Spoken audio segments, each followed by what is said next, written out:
Hi guys, so today may ginawa ako buttery squeezy.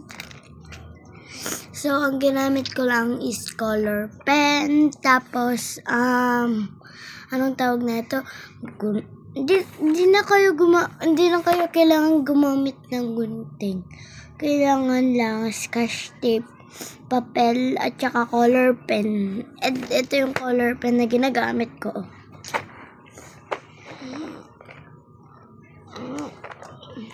Ayan. Yan yung color pen na ginagamit ko. Marami siyang iba't ibang kulay. 85 pieces to. Ayan. So, close na. Ayan talaga siya. So cute. Balik siya sa dati.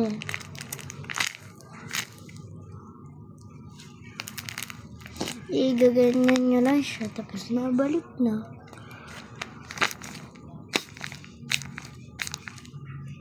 Diba? Ang satisfying.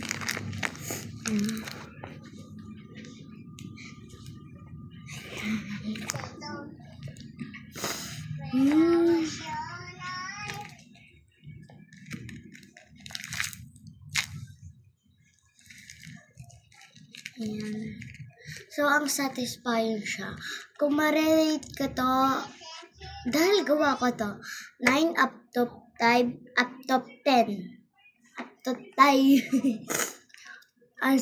Ang rate ko nang dito, 10 up to 10. Kasi, yung color pen ko, ang ganda din. Merry Christmas! Ilalagay ko yung Yawa basket dyan sa baba. I-check out na lang dito. Ayan no, nalagay ko na yung yellow basket. Mag-check out lang kayo dyan. Mag-check out lang kayo.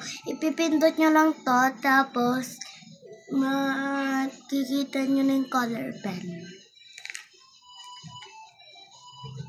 Yan. 2 subscribers tayo sa YouTube channel natin. So, kailangan ko pa madagdagan ng ang 10 dapat 10. Okay na sa akin yun. Basta wag lang yung 2 subscribers.